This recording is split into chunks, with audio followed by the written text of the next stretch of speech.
দুপুরের জন্য বাঁধাকপি করব। এর মধ্যে কড়াইশুঁটি, ধনেপাতা, টমেটো জিরে দিয়ে বাঁধাকপি রান্না করব। তো বাঁধাকপি কেটে ভালো করে ধুয়ে নিয়েছি, আর কড়াইয়ে বেশ খানিকটা তেল দিয়ে সাদা জিরে আর শুকনো লঙ্কা ফোড়ন দিলাম। ফোড়নটা ভাজা হয়ে গেছে, এবার আমি এর মধ্যে বাঁধাকপিটা ঢেলে দিলাম। বাঁধাকপি কিন্তু আমি সেঁকে নিইনি, খুব ভালো বাঁধাকপিটা, কোনো এটায় গন্ধ বাতাস নেই, এটা এমনিই করছি, একদম টাটকা।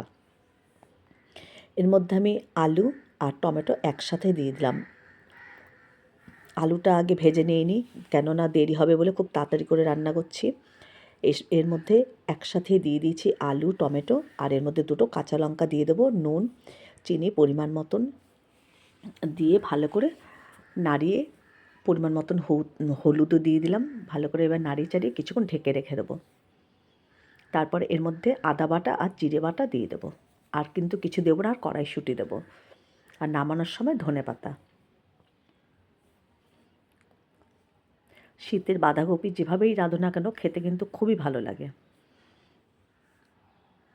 তো এর মধ্যে আদা আর জিরে দিয়ে দিলাম। আবারও খুব ভালো করে নেড়ে নেব।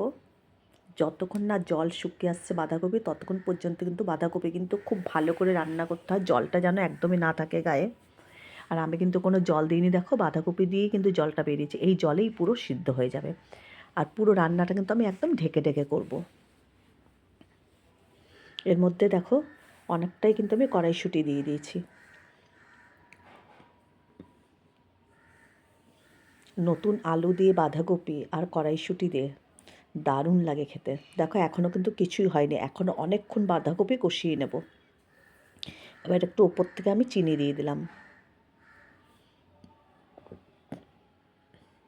যাই হোক, কারা কারা বাঁধাকপি খেতে ভালোবাসো অবশ্যই জানাবে, লাইক করবে, কমেন্ট করবে, শেয়ার করবে, আর দীপ্তি রান্নাঘর সাবস্ক্রাইব করে নিও, ইউটিউব চ্যানেলে দীপ্তি রান্নাঘর।